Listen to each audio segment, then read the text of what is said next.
Alrighty, so hello and welcome. We're here. Another question. I think we'll get right into it. So longest subsequences for a LeetCode problem, and we'll take a look, see how we do. Yep, normal. Okay. Yeah. So another question. Let's go. Let's do it. See how we do.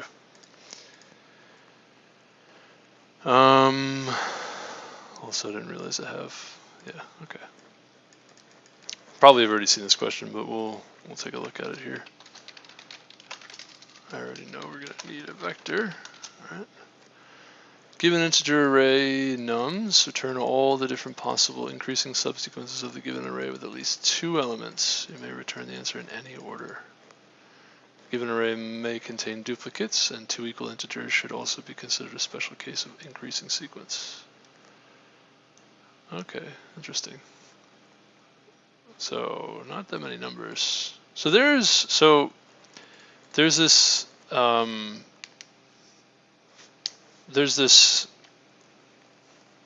what is that noise? Is it? Hold on a second. What is that? A moment here.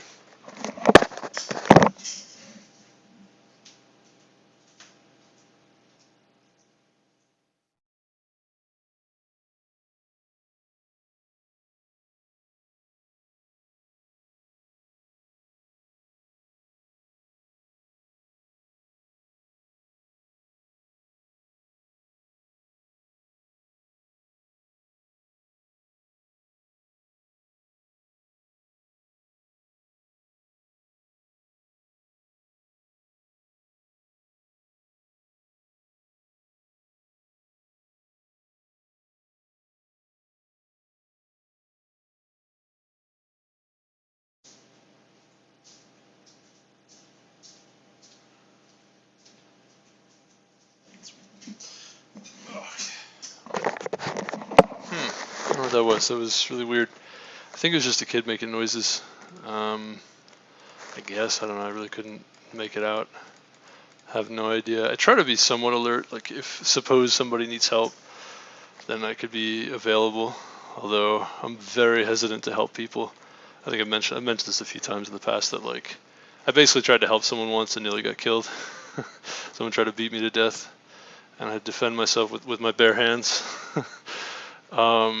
Fortunately, the guy only had his hands to work with as well. He didn't have a weapon, otherwise I probably would have died. But yeah, I basically got beat up and sucked. Sucked. Yeah, and I almost killed the guy because I thought he was going to try to kill me. I thought that's basically what I thought he was trying to do or going to do, and I thought that was the only way I was going to be able to stop him. But just sheer luck or just a miracle or whatever, he just suddenly decided to stop at some point, and it was like, okay, well, I don't have to do anything now. It's like, glad he walked away. Glad he didn't walk away, but I'm glad he left. Because that would not have been fun continuing that. I mean, ultimately I was fine. It was just a bunch of bruises, but yeah, fighting someone to the death is not fun. So I'm lucky that's not what happened, but if I hadn't defended myself, it might have been. But anyway, yeah, so I'm like extremely hesitant to help people and strangers in public and things, because it's like I just don't want to have anything to do with it. I kind of feel like people who get themselves into a mess should just basically suffer the consequences or figure it out for themselves so they get out of it. For the most part, it's like why, you know? Because that's kind of the thing, is that the person that I tried to help, pretty much, it basically was like had nothing to do with me, and they got themselves into that mess to begin with, and it was like, why do I get beat up because these people are doing stupid things? Anyway, so okay, so finding subsequences. So there's a program you can write. Now, what's interesting about this problem is I think So this is actually something, it's like sort of a well-known problem. This is actually going to be kind of challenging. And the reason is you have I think you need to use an interval tree to do this efficiently. This, like I said, it's a well-known problem. Competitive programming.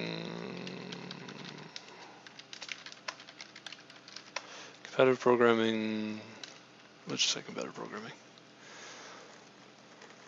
I'll try to explain. I need a certain web page before I can explain. There's a.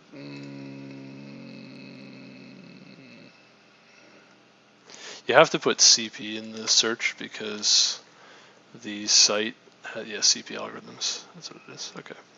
So as I mentioned this in the past, that this algorithm, the longest increasing subsequence, or just increasing subsequences problem, is well known, and how it works. I had read this article, so I have an idea for how you might be able to solve this problem, but I don't think it's going to be as efficient as it could be. The more efficient solution, which I think is optimal, probably optimal, I don't actually know if it's optimal, but it seems probably optimal, is written about in this article. So if you go to increasing subsequences here. So there's quadratic time dynamic programming solution, and there's a way to restore the sequence. There's an n-log-n dynamic programming sequence with binary search, which this one is the one that I'm familiar with, and the one that I can, or actually not binary search, but with a data structure. Oh yeah, okay. This is the one that I'm familiar with and sort of already have memorized basically. And I was going to try to implement that one, but I don't think it works for this, believe it or not. I actually don't think. I think it would have to be quadratic time. If I did it the way I would looking to do it. And then I don't, I think. So then there's a solution with an O of n log n time. There's also an issue of 4, 6, 7, 6, 7. There's also this issue of it's all of the increasing subsequences. It's not just the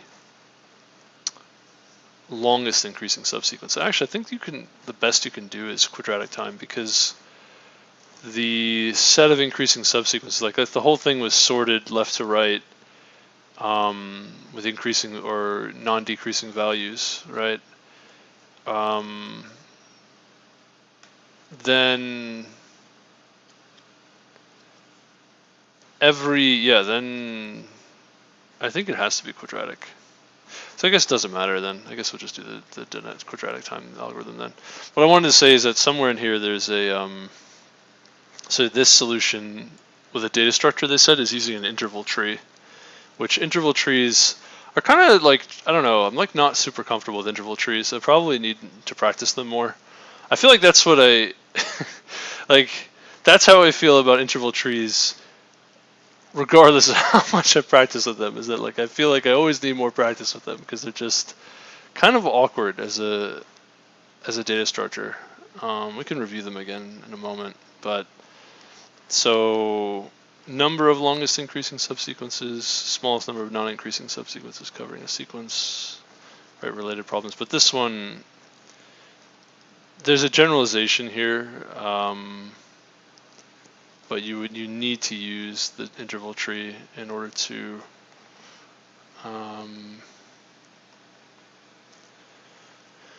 segment tree. Yeah, I think it's the same thing. Interval tree, segment tree, and log n time. It's not possible to use a binary search to do this part, right? The number of longest increasing subsequences.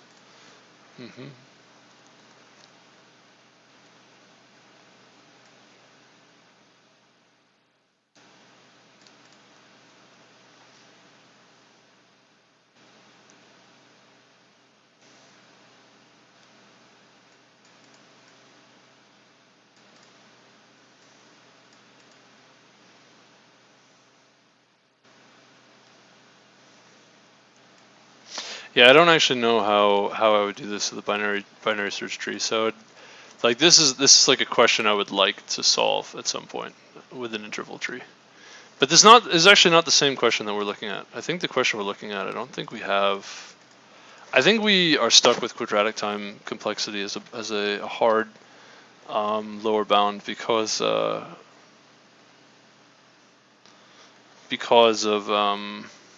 on any solution, because the output is quadratic, right? In the worst case. So actually, I don't think it matters then. Hi, how's it going, Molito? Welcome back. Hello, hello. Welcome, welcome. How are you? How are things? So yeah, I think that's what we're gonna have to do. So, I mean, well, basically, how do we do this? Dynamic programming, sort of. I guess we can do like all of the subsequences that begin with that include. Well, we could do all the subsequences that.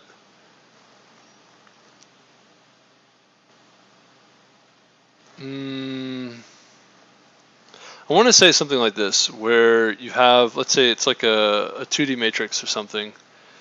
Well, not even that. We'll just say we want to know at each index of our array, right? So if you have like 10 numbers, right? For each number, each of the 10 numbers, we want to say we are either going to include this value in our subsequences, set of subsequences, or not. And so we would say for all the subsequences, and we can keep track of, I guess, all the subsequences of a certain length. So there's a list of subsequences of length 1, a list of subsequences of length 2, etc. And these are all increasing subsequences. And we would say, okay, now, yes, so the sequences of the subsequences of length 1, we can always add another element to, right? Because we can always just start at that element and stop there. Now, obviously, they don't want us to print those subsequences, but that doesn't mean we can't process them in our, use them as a processing step in our solution. Excuse me. So, yeah, so you'd have subsequences of length 1. At that first position, clearly, you can always add that to that set and that list, and there's a whole bunch of them. And then you can say, I guess you can keep it sorted too, a sorted list, and say if for all of those values, actually it doesn't really matter if it's sorted. I guess the slight optimization if it's sorted, but it really doesn't matter, I think, asymptotically. So for all of the values that were already there before we add this value, right? So we're looking at some index I, some particular number. All of the sequences of size 1, if the last number in that sequence is smaller or less than or equal to the number we're looking at now, then we can create a sequence of size 2 out of that by including this value, this number, right? So we can create at least one subsequence of size 1 by appending just that one element to sort of nothing, or just basically creating a sequence of size 1 with just that element. Then we can take all of the size 1 sequences and append this element to create size 2 sequences, and add those to the list of size 2 at that point. And we can do the same thing all the way down. For size 2, we can get size 3. For size 3, we get size 4. We go all the way down to get the list of sequences that are one size larger. Either you include this value or you don't. What's interesting here is we don't actually destroy any of the sequences that are there. We just add another one, right? So what makes this challenging is that I don't think this is quadratic time complexity, because I think actually this ends up being cubic. I think we could actually make this a lot simpler then, because you're only going to add a value. So I think ultimately what this is a quadratic time, I guess quadratic sized set of things. And as you move through each value, you just append or don't append your number to one of those values in that quadratic size set. So I think it's actually cubic, this whole thing, which is awkward, not really ideal. Excuse me, yeah. I think you basically don't need to make that distinction about whether or not the thing is size 1 or size 2 or what have you. You don't need to organize it that way because it just doesn't matter. The reason why you would organize it that way if you're looking for just the longest increasing subsequence is that you don't need to keep, you only need to keep track of one element. Excuse me, you only need to keep track of one sequence for each size, and that is the sequence that has the smallest ending element. So you just have to minimize that. So then you can enforce that at each iteration you're only doing at most a linear number of operations, and actually it becomes logarithmic because it becomes a sorted list. And you don't actually need to store all of those values either. You can just do one array that you modify as you go, as you consider each element. So you can actually do it in O of n log n time. That's the binary search method that was being described in the other article. But this is totally different. This is you don't really have that same, I guess, ability to minimize or maximize things. So actually, really here, this is just every increasing subsequence. So what's interesting is about if you have any increasing subsequence, you can generate the all of the sort of subsequences of that increasing subsequence, and all of those subsequences are guaranteed to be non-decreasing as well. If you have a non-decreasing subsequence, and there's actually that's actually, what do they call that? That's actually exponential. There's an exponential number of, oh man, this algorithm is not cubic. The output is exponential. Whoops. Yeah, because you can do, like for instance, 4, 6, 7, there's 4, 6, 6, 7, but there's also 4, 7, which should be in here, yeah. Actually, there's a lot of, this is an exponential time algorithm. Oh. Oh, yeah, because it's actually every combination of values. Really, it's every combination of the indices of a non-decreasing subsequence, which a non-decreasing subsequence could be the whole sequence, and so it's every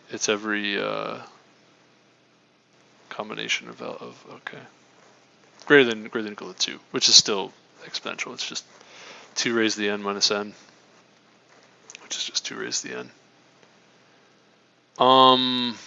Right. Okay.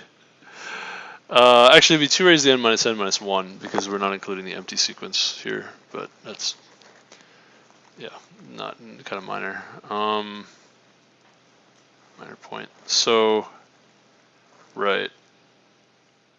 This actually, the output is exponential. The output is exponential. You can't do better than exponential because the output's exponential. I was wondering why this number was so small.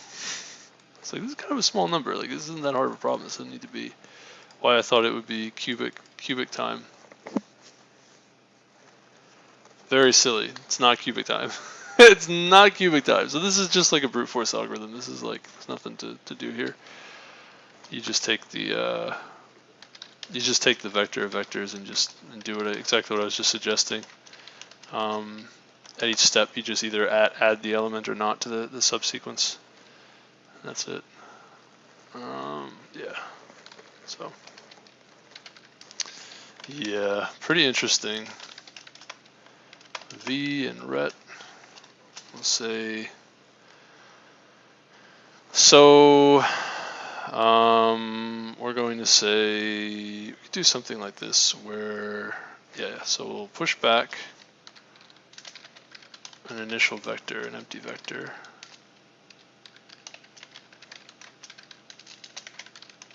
That's empty. And then we're going to say, I think that works. I hope that works. And then we're going to say for each v, oh no, we do it the other way around. We'll do for each constant nums,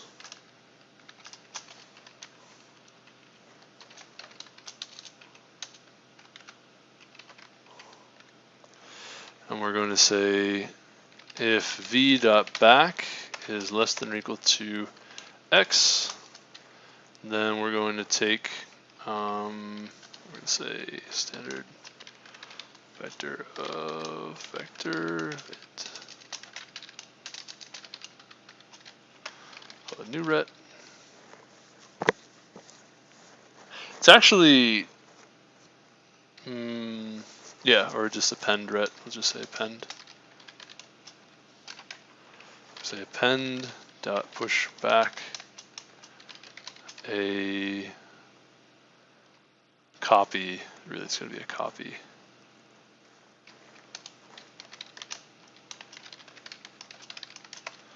New copy of v dot begin, v dot end. We're going to say new copy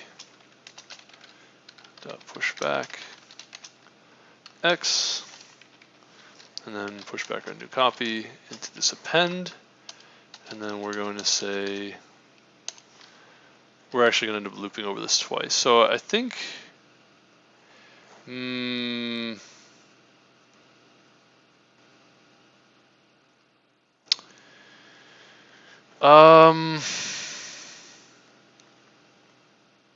the thing that's tricky here is that, well, I guess it's fine. Yeah, it's fine. It's not really a big deal.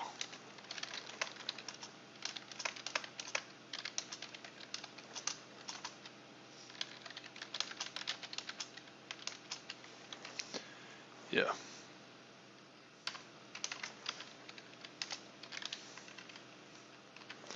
And that's pretty much it. That's basically, so brute force solution to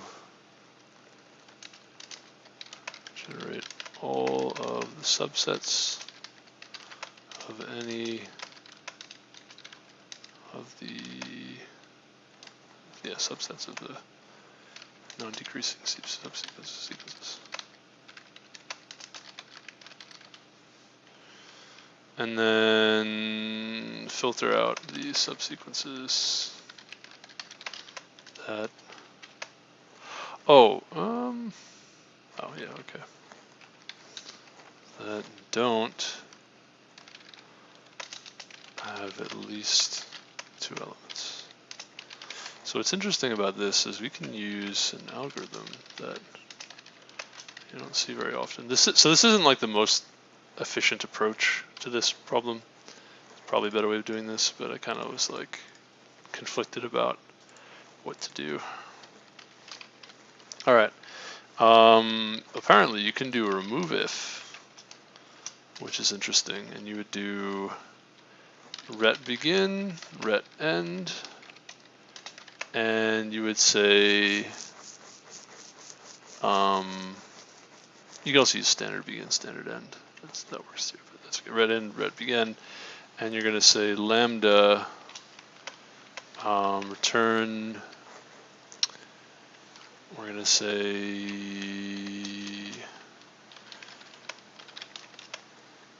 v. I think it's standard vector events v, and we're going to say, we're actually just going to do this. Return v dot size is greater than or equal to 2, and we'll say less than or equal to 2, or less than 2. We're going to remove, and this actually gives you a pointer, and we can say, we can go to ret and say ret dot erase p, and this is going to put it, so I think this gives you a pointer to the, like all the things that you want removed go to the right side, all the things that are going to stay on the left side, and it's kind of a sort, basically a partition. And P gives you the one past what you want to keep, and actually begins at the partition that you want to remove. And so if you erase ret this way, I think it'll give you what you're looking for. Let me see. Yeah, see if this compiles. Start with that. Okay, runtime error. Nice. That's probably because of the erase. That's my guess. I probably did that incorrectly. I think it's maybe p minus 1 or something like that. Oh. Wait, what? What? What happened? What? Is it this piece of code? It could be this. Potentially, I don't think so, but it's somewhat possible. Okay.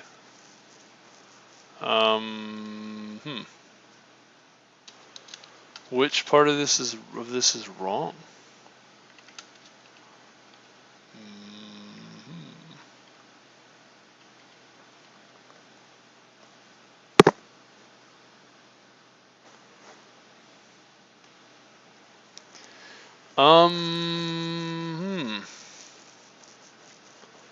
Maybe there is no back. Oh, this is the runtime error. Yeah, okay, I see. Ah, that's what it is. Okay, that's my mistake. So if v.empty or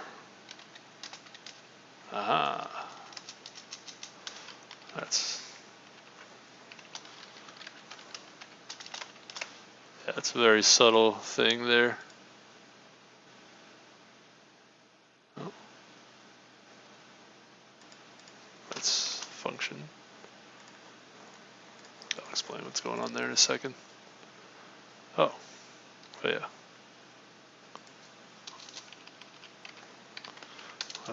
Didn't have the confidence. I thought maybe my filter was wrong. Let's see. Oh, it was wrong, but that's interesting. So I'll explain in a moment what's going on here. But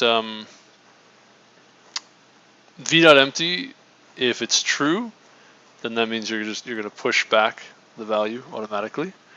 Make a copy. And make a copy and push back the value. If it's not empty, then that guarantees that there is a back to look at because it's not empty. And so that's why we do this or, because if it's empty, we don't even evaluate this. It's automatically true. If this is false, then this gets evaluated. So this setup actually guards us against trying to check the back of an empty vector, which is what was failing. That was the runtime error, that we were checking the back of an empty vector. Yeah, so you gotta be careful with that. This is interesting because this didn't work, this remove if. We have size less than 2. Have 1, 2, 3, 4 of these that have a size less than 2. Is 0 not considered less than 2? I don't know. I don't know what happened here. I don't know what happened here. I don't know. I think the issue is that the erase, you have to look at how erase works and how remove if works on the vector. Let's try to be clever here. Also, my nose is really itchy. Yeah, let's try to be clever here. So remove if, forward iterator, unary predicate. So if it's less than 2, we want it removed. Yeah. Vector v, right? Okay. Erase removes elements in the range first to last. First, last. Position. Excuse me. I think I needed to provide. Yeah, I think I did this wrong. If you just give it the iterator, then it'll only erase one position. Okay, it's better. But there are duplicates. Oh. How is that possible? That's not what I was expecting either. How did we get duplicates? How did that happen? How is it even possible, actually, is what I'm wondering. There are a few. 6, 7 is there a few times. 4, 6, 7 is there a few times. 7, 7. 6, 7, 7.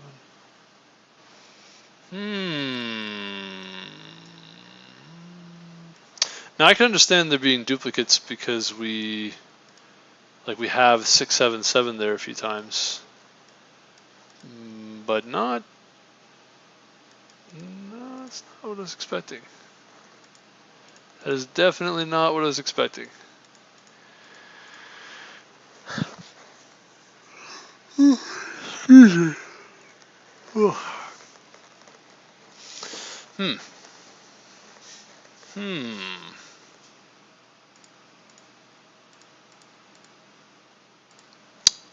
Might need to handle that properly as well. May contain duplicates. 2 equal integers should also be considered a special case of increasing sequence. Okay, that's fine. Alright, I was gonna say, or no, the given array. Oh, okay. Interesting. So, yeah, I don't know, actually. It makes things a little more interesting. Well, everything I said before, not everything, but most, what I said before about this being quadratic time, or not quadratic, exponential time, is still true, even with or without duplicates, but you may want to be a little more careful about how you generate things such that you don't have duplicates. Which I think the best way to do it is to actually use a set of the vectors rather than, yeah, do it that way. Okay. But why would, oh, I see. No, actually that's actually the solution. Yeah, that's fine. That's okay. Set, no, never mind, I get it. So guarantee uniqueness.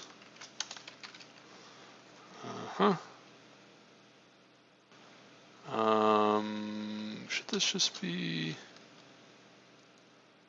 I'm wondering if this matters. Okay, let's do it this way. A vector. We have a set. We're gonna append to our vector.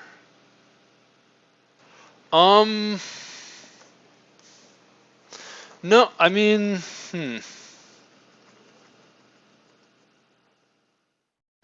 No. No.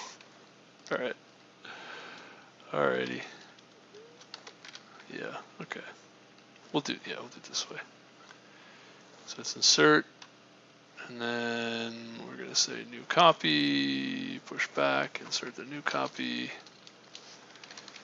and this will guarantee uniqueness. And then we insert each of these, and then at the end we remove, erase. Now erase works differently. Actually, remove if kind of works differently as well, because now we're a set. So yeah, it's different, entirely different scenario here. Whoa. Oh no, contest server. That wasn't what I was looking for. Oh, hopefully I didn't do something wrong. Yeah, I guess it does work for sets too. Okay, neat.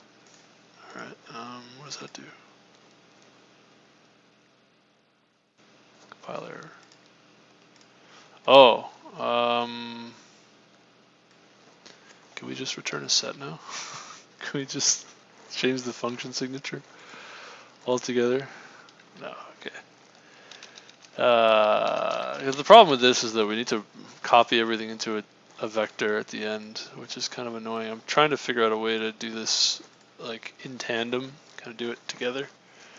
Do it one piece. I don't think so, man. I think you need to use,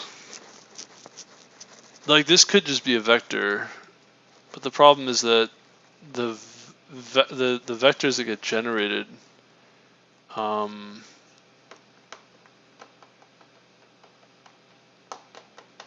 there's no way of knowing.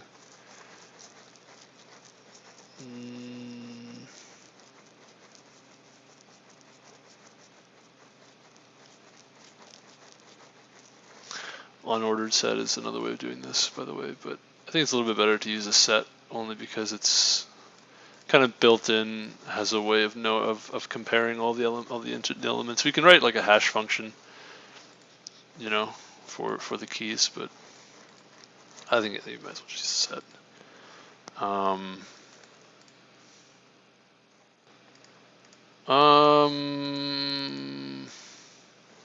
I'm really trying to avoid this extra piece at the end, which is like,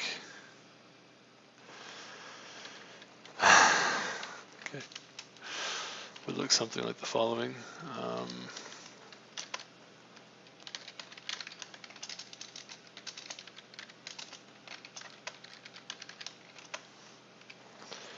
Yeah. Basically creates another copy of the return. Oh. What?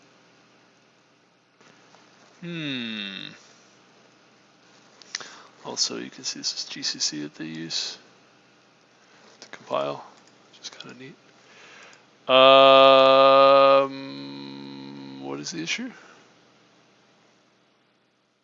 Can remove if not be used on. Oh, these aren't forward iterators, are they?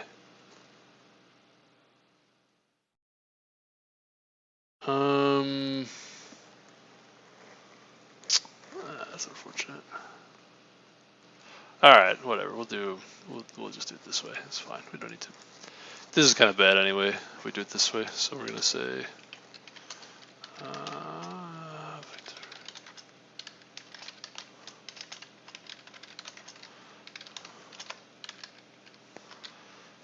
And we just loop through it. It's fine.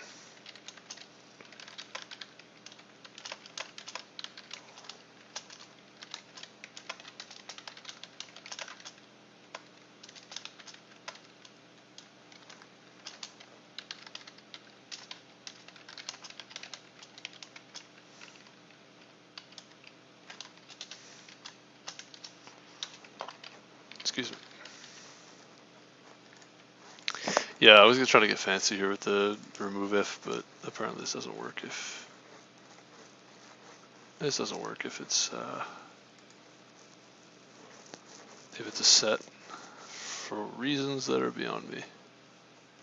not really beyond me. It's just what's an execution policy, by the way? I don't know what that means here. Does it explain? Executed according to policies. Overloads do not participate in overload resolution unless. What is an execution policy? And then forward iterator meet the requirements of legacy forward iterator. Type of dereference forward iterator must meet the requirements of move assignable. Must meet requirements of predicate. Okay, yeah, these are the things we need to look at because it looks like our compiler gave us a hard time on this. This is probably correct too, I think, at this point, by the way. I don't really, this is just kind of like a pretty basic brute force solution. Really, if it took me a while to realize that this is probably the only way to do it, but if you realized it quickly, you could write this in like a few minutes. I don't know. Can we make up some stuff? These integers are all, yeah, okay, some of them are negative.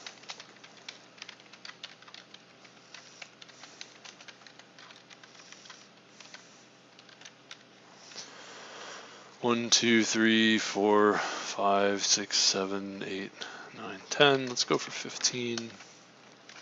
And there's got to be at least one, right? Yeah, there's got to be at least one. So we'll go to just at least one.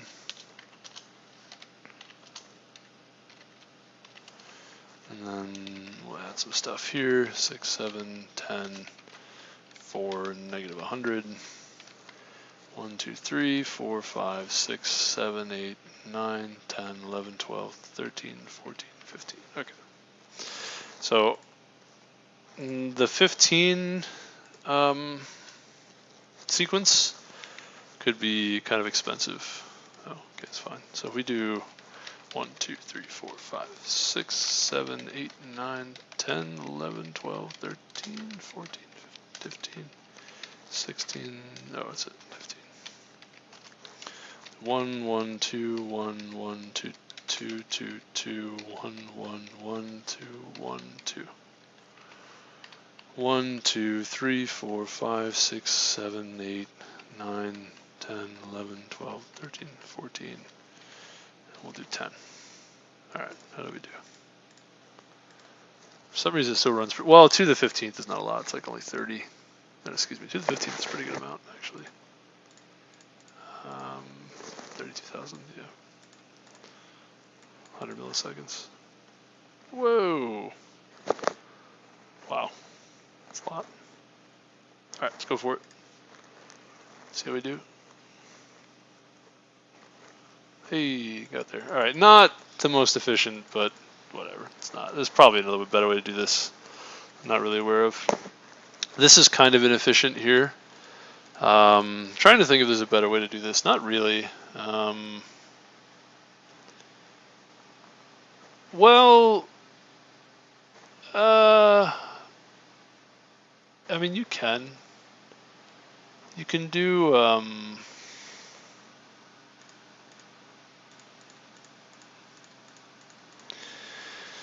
you can increase the capacity. You could double the capacity, I guess, of the set.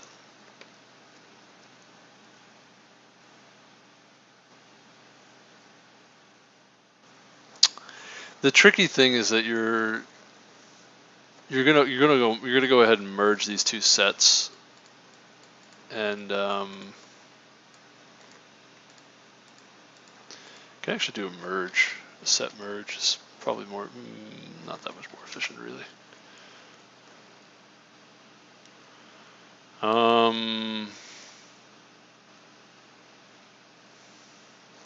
The problem is that you're creating this append set, and then you're copying that append set back into this return set, and that's kind of wasteful. It's a little bit wasteful. I don't really see a better way of doing this because I don't know. There's definitely better ways of doing this, but we'll leave it for now. It's fine. I don't know. It's kind of bugging me because I'm wondering if there's a better way. but it really isn't. It's all exponential time. It's all inefficient. It's just how it is. It's just what it is, man. That's just what it is, man. Yeah.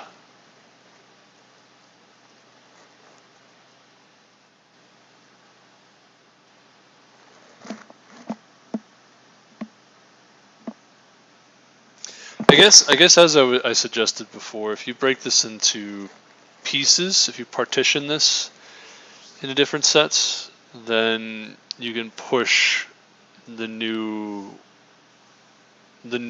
values into the different parts of the partition, and then you can guarantee that you're not looping, because the only reason why you have an issue here is because you're looping over the same set. It's one giant set. So when you try to push something into that set, you're looping over the thing that you're trying to push it into, so it kind of messes with the iterators, and it's actually a compile time error, I think, or runtime error, one or the other. So really you just need to like segment, you really just need to partition the yeah, you could do it that way actually. Do a vector of sets, a vector of sets of sets of vectors. Yeah, could do it that way. Let's do that. That's, I think, more. It's not much more efficient, but it would be more efficient because we're not doing this extra copying over and over again. Let's try it. See how this goes. A vector of sets of vectors, and it's going to be n, size n, just nums.size, and they're going to be empty to begin with. And then what we're going to say is for each number, we're not going to have an append anymore. We're going to say ret of, we're going to say for int I equals 0,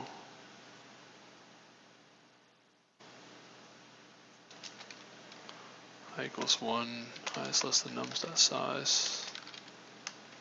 It's not even nums.size, it's actually going to be I equals 0, I equals 1. Well, actually, you don't even initialize this with anything yet. Take that back. This is just totally empty.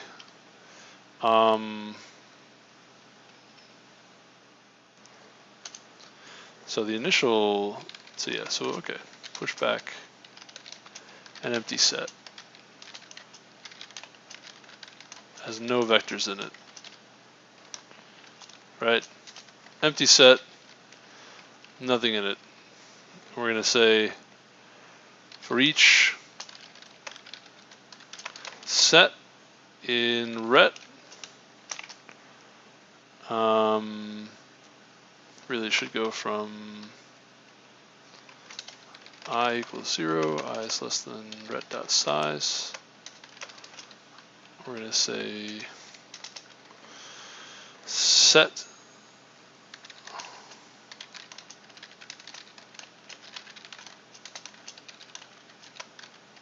S is ret of I. We're going to create a new set,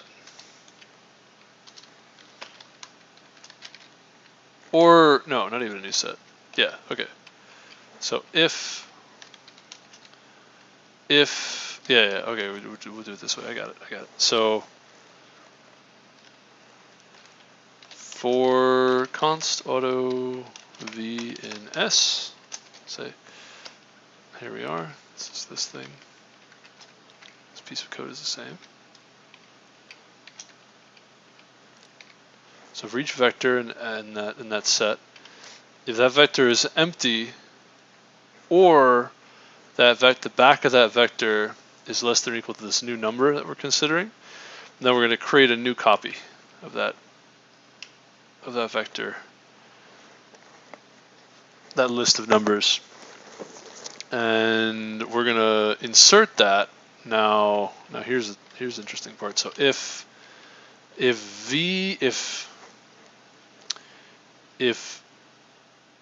I plus 1 is greater than or equal to ret.size, so we're gonna increase the size of ret, and we're gonna push back on ret a new set that's going to be empty. Yeah. Yeah. And then we're going to say ret of I plus 1 dot insert new copy. That's what we're going to do. Yeah. Because now we've increased that sequence, right? Increased the size of the sequence. So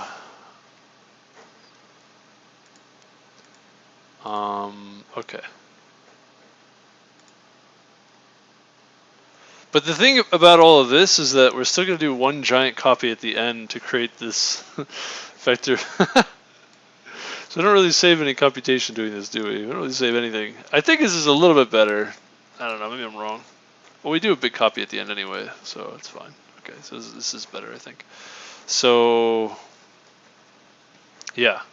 So we're actually going to increase ret, the number of sets in ret, and if we need to, and then we're going to go ahead and add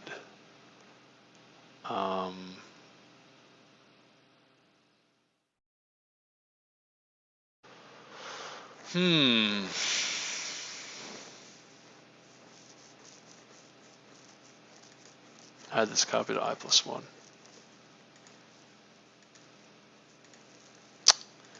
Now, what's interesting about this is that I'm wrong about this. You have to go backwards in order to do it the way that I'm looking to do it. You actually need to go from I equals ret.size minus 1. Whoops, what would we just do? You gotta go backwards. And the reason for that is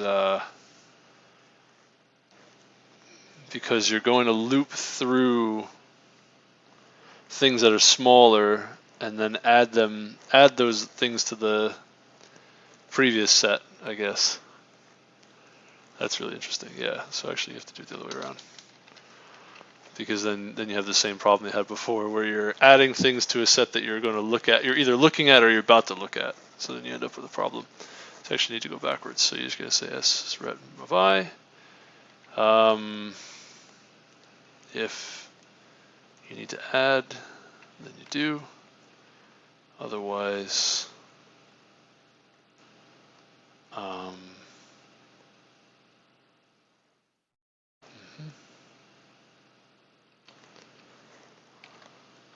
otherwise keep going. And yeah, so you iterate over and over for each number, just like so.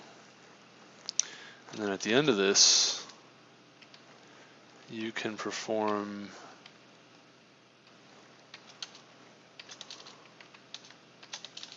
the filter at the end. Create the result. And this filter now is going to be for const auto s in ret. You're going to go through each set, and then in each set, you're going to say and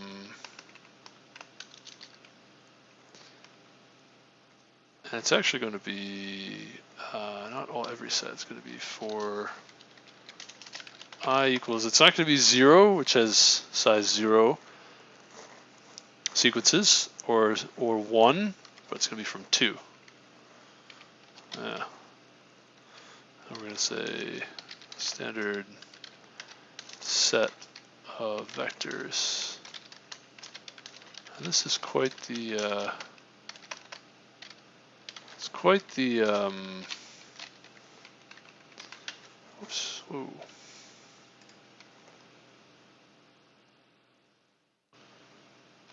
What did I just do? I didn't mean to do that. This is, oh, what did we, hold on, we want a zoom of, all right, we'll do 120, maybe 130. I think 120 is okay.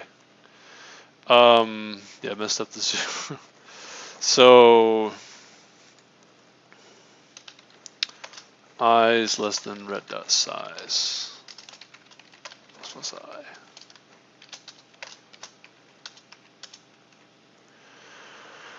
Okay, yeah, so ret of I, s is just ret of I, not going to include 2, size, right, and we don't need that anymore because we already know that. That if statement is unnecessary. And we're going to push back. So for each vector in S, we're just going to push this back onto the result, just the vector of these things. Okay, a little bit complicated. Like I said, quite the thing here. Hopefully, oh, okay. I was going to say, hopefully it works. Hopefully it's not wrong. Well, compiled, so that's good. Right.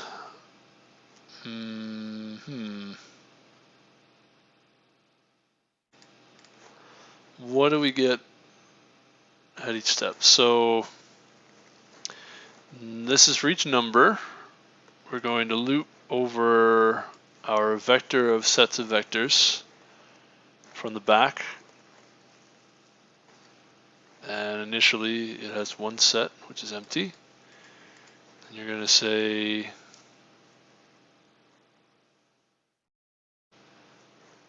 which has no vectors in it.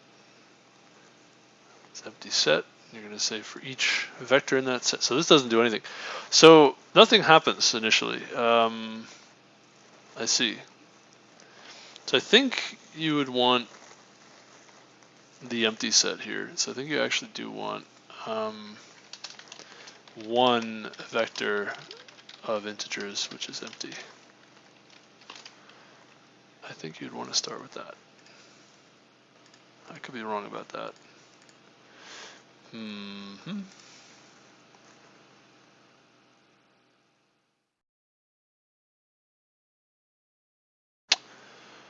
Oh, right. I see. This is a set, which means I'm not really sure how you initialize a set with one element.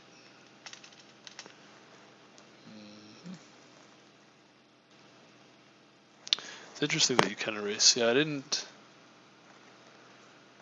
What kind of iterator it does? Do you have a forward iterator also in when you're dealing with sets? That's another question.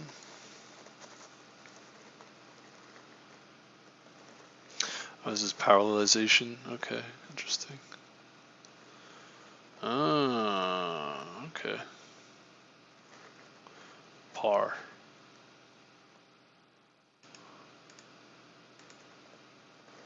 Oh, sequenced policy, parallel policy, constant sequence, par, and sequence, and sequence. Oh, interesting. Whether a class represents an execution policy. And these are all unspecified.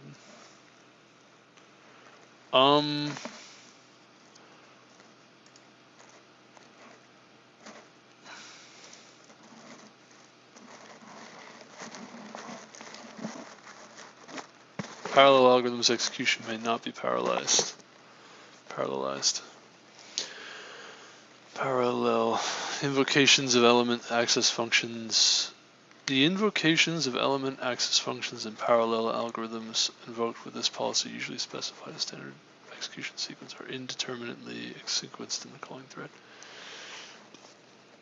Execution policy used as a unique type to disambiguate parallel algorithm overloading indicate that a parallel algorithm's execution may be parallelized. As the invocations of element access functions in parallel algorithms invoked, this policy usually specified as with an execution par are permitted to execute in either the invoking thread or in a thread implicitly created by the library to support parallel algorithm execution. Any such invocations executing in the same thread are indeterminately sequenced with respect to each other. So that's interesting. Using parallel execution, programmers' responsibility to avoid data races and deadlocks. So what I'm guessing is that this will automatically parallelize your algorithms, but you just need to make sure that your programs, the executing program is actually parallelizable. Atomic x is 0, a is 1, 2 for each execution policy parallel, begin and int fetch add 1, standard memory order relaxed, while x.load standard memory order relaxed equals 1, error assumes execution order.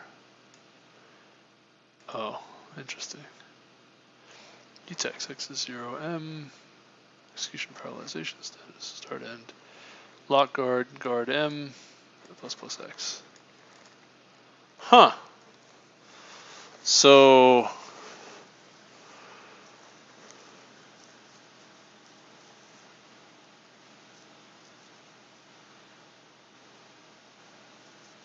can lock guard.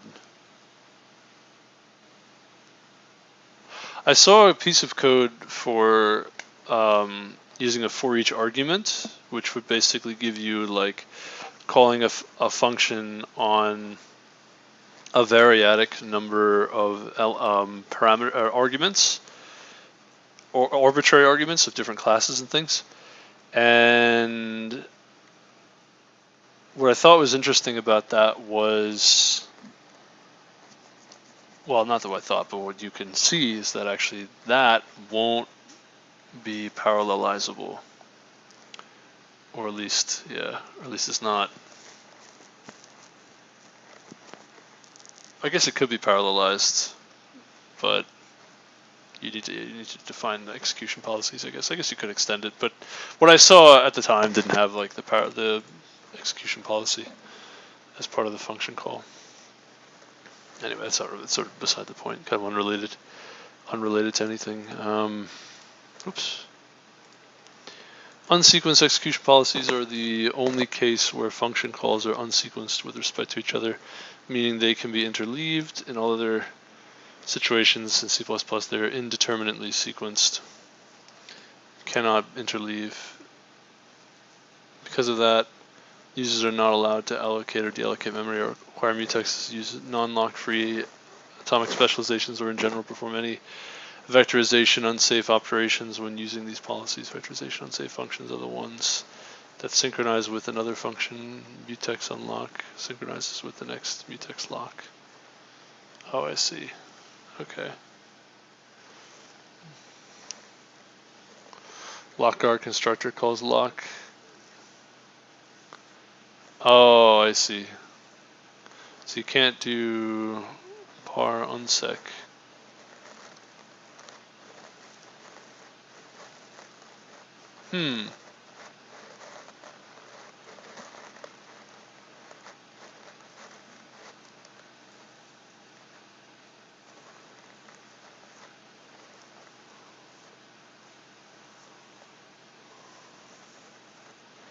Oh. So it's different than performing things in parallel, though. Well, that's a little weird. So this is parallelized and unsequenced, whereas this is parallelized and sequenced. I don't really understand how you can be parallelized and sequenced and parallelized and unsequenced.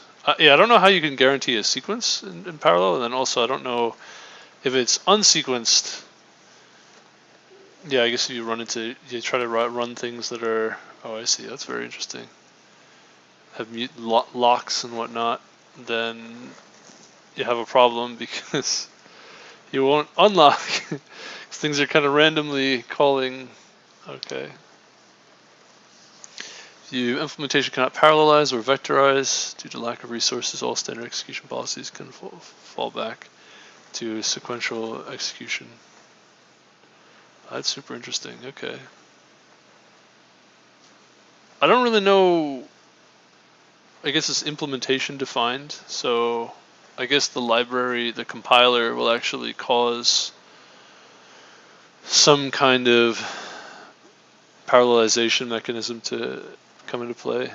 That's really interesting.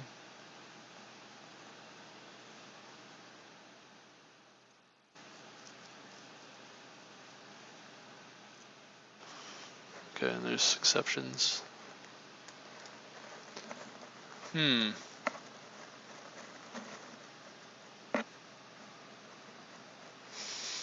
terminate, I think, closes a thread, right? Terminate. Program cannot continue for any of the following reasons. Exception is thrown and not caught if it is implementation defined, whether any stack unwinding is done in this case. A function directly invoked by the exception handling mechanism while handling an exception has not yet been caught, exists via an exception, a destructor of some local object, or a copy constructor constructing a catch clause parameter.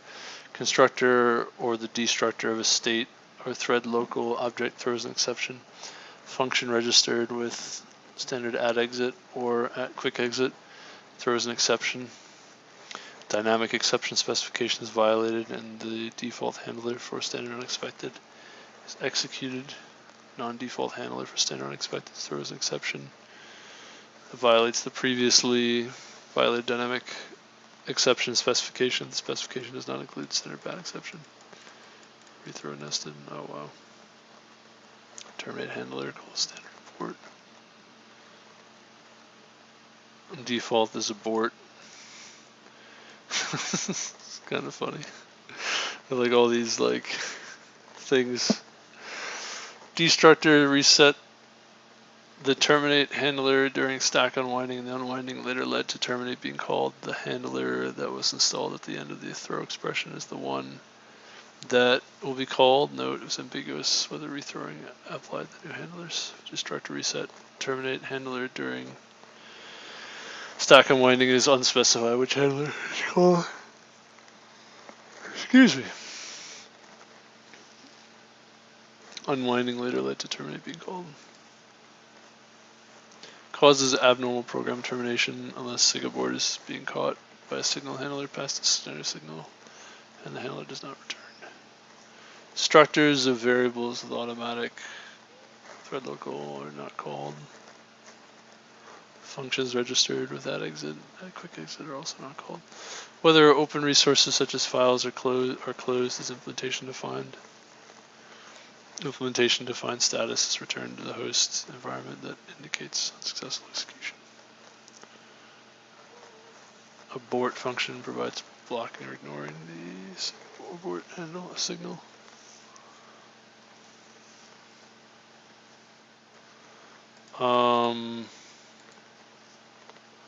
Blocking is so confusing, the expression. It seems like blocking is actually accepting a signal.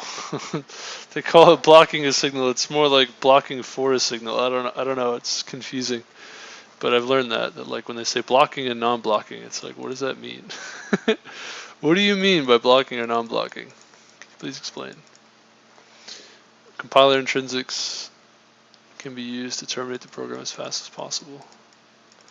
Wow, built-in trap. Pop that program, just crash it. Crash it! Crash it! Interesting. Huh. I definitely want to learn more about signal handlers and how they work. I don't know much about that. And C++ libraries supporting it. So that's interesting. So there's terminate, which I think calls abort.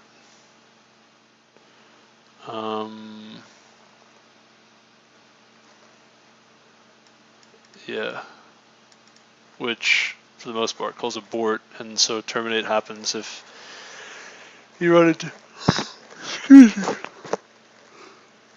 into exceptions in your parallelized program on different threads. Okay, interesting. So learn a little bit more about execution policies. Move assignable.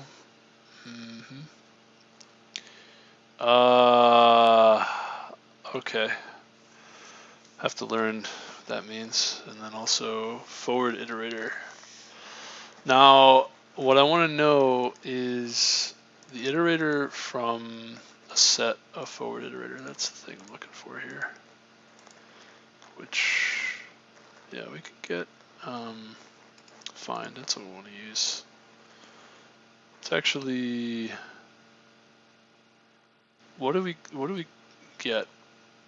Input iterator, forward iterator.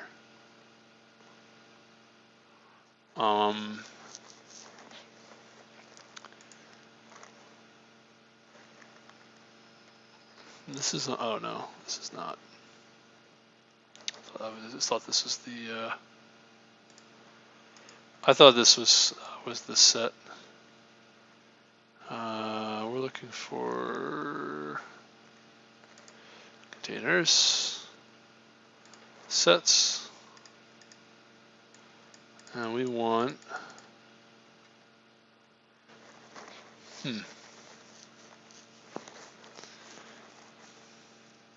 find. It's an iterator, but what kind of an iterator do we get?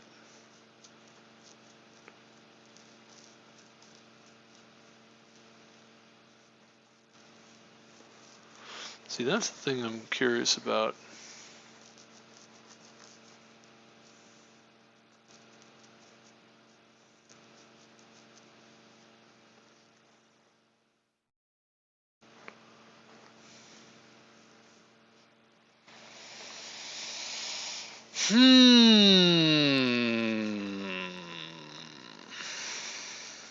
Excuse me.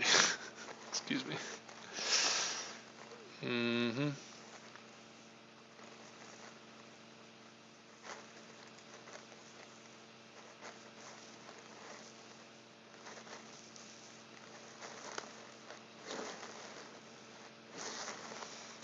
I like this picture. It's kind of funny. Makes sense, but it's, yeah. So, because I got a compiler error before, I think the error that I had, I think I was actually okay to. Oh no, I was fine. Yeah, it worked. The erase is fine with. That's what I was trying to figure that out. Yeah, no, it's fine. It's an input iterator is fine for forward iterator or what have you. Like I was thinking that there's some kind of distinction between the iterators of the vectors and the sets, but no, it's fine. It's okay. Okay. Anyway, so what is wrong here though?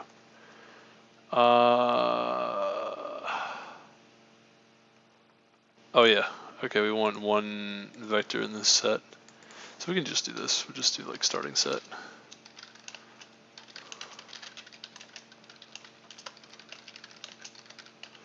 And then we just say starting set, insert standard vector. Oops. This is fine. It would be nice if there was a way to construct the set with does this work? There probably is a way to do that. We could look at that in a moment.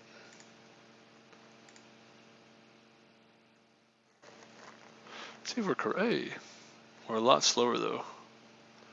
This is not faster. It's not faster. Are we correct in all cases? Maybe? Okay, we are. We're actually slower though. Nice. And use more memory. Okay. Of course. What? Why is this worse? Of course it is. Somehow it's worse. I don't know. I don't know. Great. It's funny. Wasn't expecting that. So anyway, I think the reason this is worse is because there's actually more opportunities to have duplicates if you separate things, because in a giant set, they all the duplicated values are, I guess, dealt with at each step. I don't know actually. I don't know why that would, I don't know why this would be less efficient somehow. This is somehow less efficient, and yeah, I don't know. Okay, okay.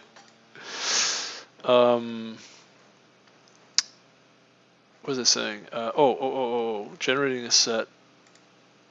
Forget the erase. We want to generate the set with an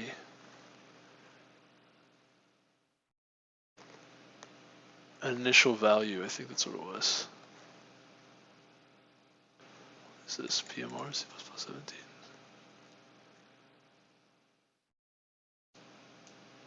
Polymorphic allocator.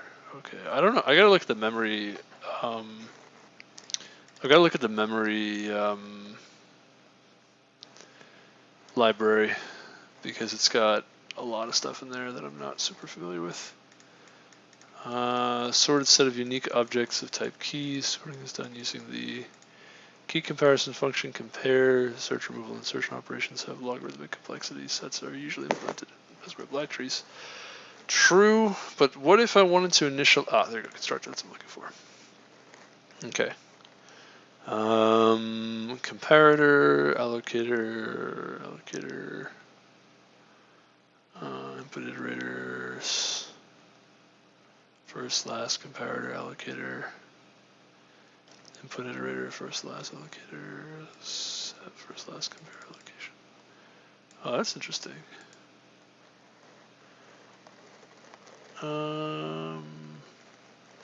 This is a copy constructor.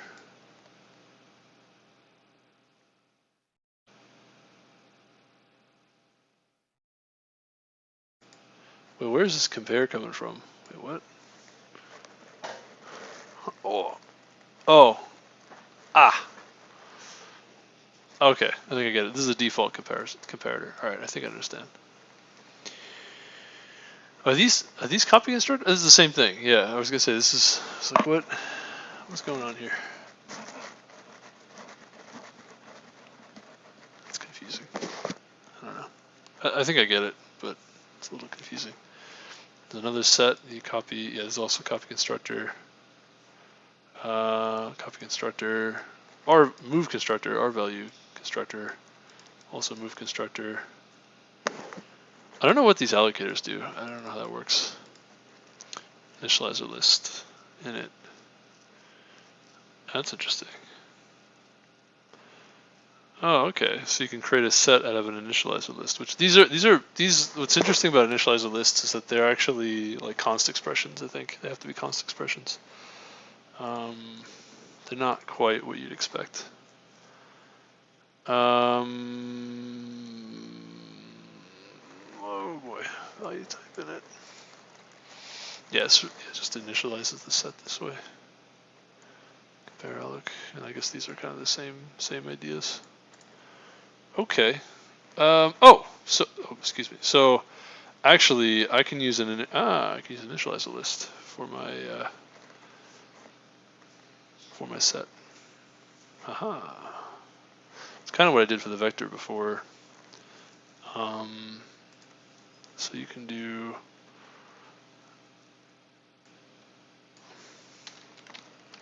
standard set of vector of integers, initializer list, and the first thing we're going to have is a standard int vector, also initializer list. That's what I was looking for before. Yeah, I think the best way is just use initializer list. I think that works. Let's see. There we go. Somehow that's more efficient though? Doesn't make any sense to me. No, it's not. Okay. All right, there we go. Okay. Well, I think we should go back to our original solution, which was faster. I don't know why this one's slower. Couldn't really tell you, but for some reason it's easier to just use the whole thing in one giant set. Yeah, I really don't know why exactly.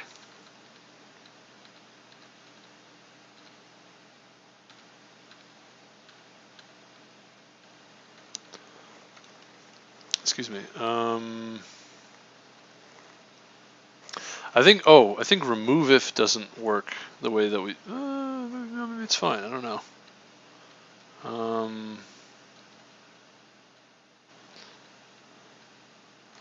I actually think remove if is okay.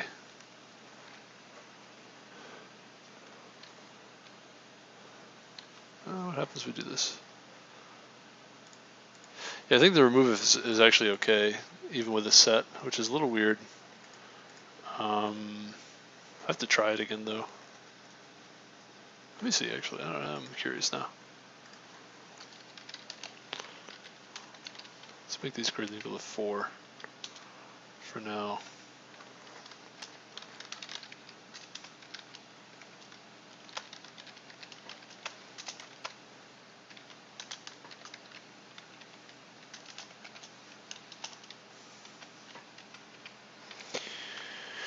We're going to say const standard vector int v. So return v.size is less than or equal to 1 or less than 2. And we're going to say res.erase auto p to result.end. All right. What happens if we get this, when we do this? Does this still work? Does this have a compile time error? It has an error of some kind. That's really interesting. What's wrong though? Oh, I know what's wrong. That's okay. Well, the remove if seems to work though. The remove if and erase option I think seems to work properly. Yeah, let's see, does this work in general? Yeah, so this is another way of removing. The problem that we have here though is that we actually need to convert to a vector for the type, the return type. That's like the main issue. It's kind of hard, or at least I found it challenging to try to have the return type not be a set, I guess, or at least this thing that we're working with. But yeah, so we could actually, but this is fine. I mean, this works too. Obviously, it's less efficient because we're doing that extra step there just to test it. But it's interesting that that erase and that remove if and that erase option works for both vectors and for sets. I have to keep that in mind for the future. But I don't know what I did to get 100 here and then everything else is slower. I don't know.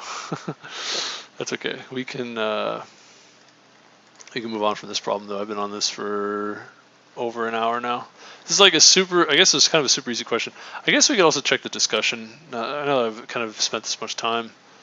100% DFS using unordered set, simple Python, backtracking, optimal 20 milliseconds. I like Pachman's approach. He does some pretty crazy Python from time to time. Filter out the 2 short ones. Find all increasing subsequence regardless of length. So for each number, subs you're going to increase by this routine.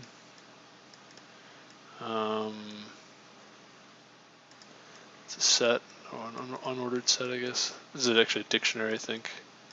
I think this is a set, this is a dictionary. It's been a while since I programmed things in Python. It's been a while. I think it's actually a tuple. These are tuples. So sub plus this tuple, sub and subs. This is a list comprehension. Sub and subs, if not sub or the back of the sub, yeah, this is if it's empty, or the back of the sub is less than or equal to the number, then we're going to take this num sub and add the num. That's pretty much what I did. I don't know. Well, Python and C++ are a little bit different. Let's do clean. Is this Python? C++? No. Java. Set of vectors. That's what I did. Is this sufficient?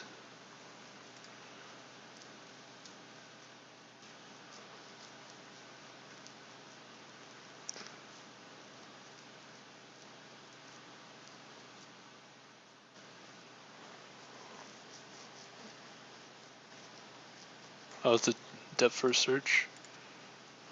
Should I have done a depth first search? I guess it would be better to do DFS. I didn't think about that. I think a DFS would be more efficient.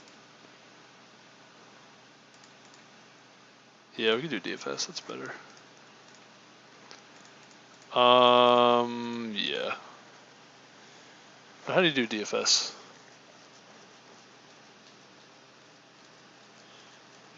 Yeah. Okay. Sure. All right. So this is one way of doing it. I was wrong actually. DFS is faster. The only reason why the DFS is faster is because you won't need to modify our set of vectors here. Actually, I'm wrong about that. No, actually,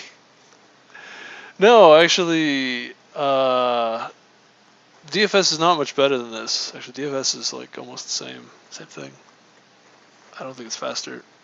It might be it might be a little bit faster for reasons that are not obvious to me.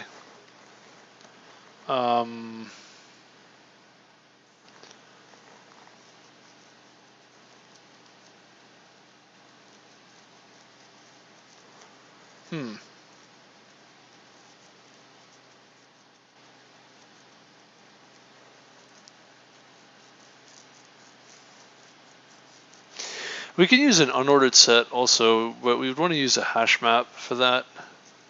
That might be faster too, possibly.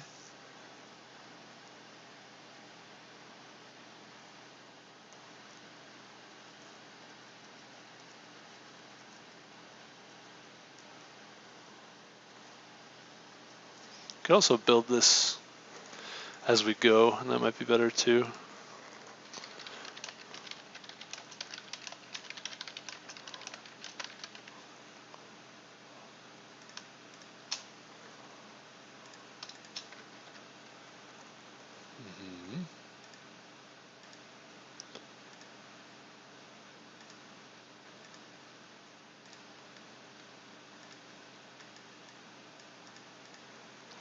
Well,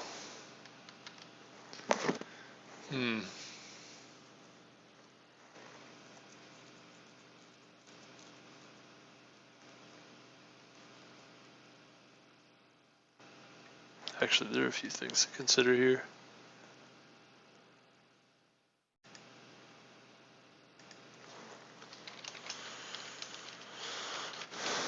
So this way, if ret.count of new copy is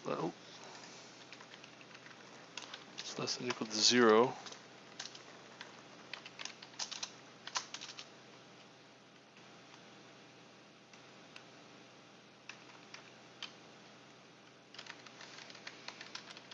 append.insert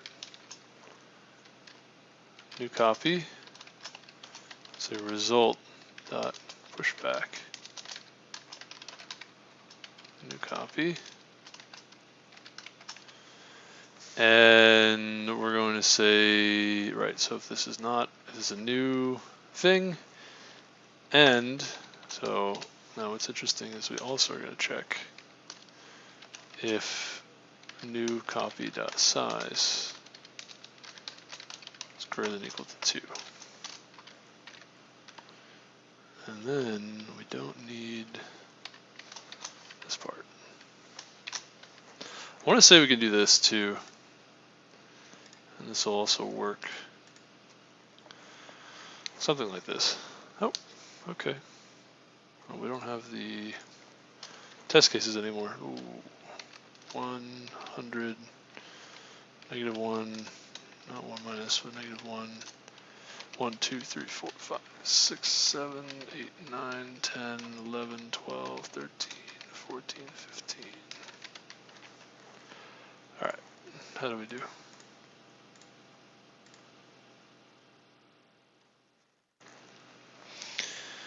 This should be slower, by the way, because of these extra branches. Yeah, branches are always kind of slow. Okay.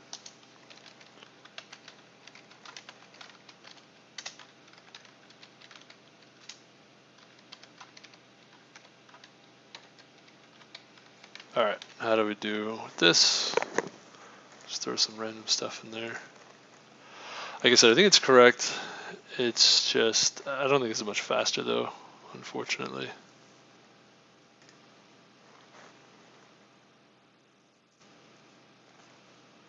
Yeah, I think if I wanted speed, I think I need to use a DFS.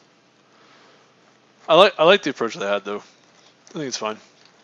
I think it's awkward though by the DFS. Like I said, is that you need to deal with the duplicates somehow, which is kind of awkward. I don't actually know how I would do that more efficiently.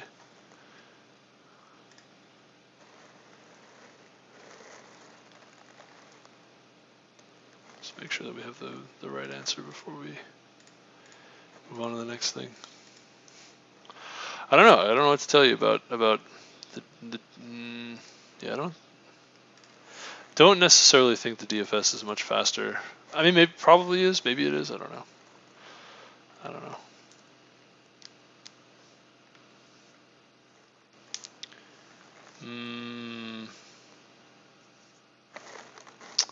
Not really sure. Not too sure. All right. Anyway. Yeah, I don't know. I mean, there's probably ways to optimize this, I guess, but like, okay, anyway, let's move on. Let's not spend too much time on this. So thank you for watching, and I'll go ahead and, where are we at? An hour and 30 minutes? Yeah, okay. Thank you for watching. Let's go to another question. I'm tempted to go back and look and see like what the optimizations are for that, but at the same time, I'm kind of like, don't necessarily need to, I think. So yeah, so let's go into the problem. Let's do that.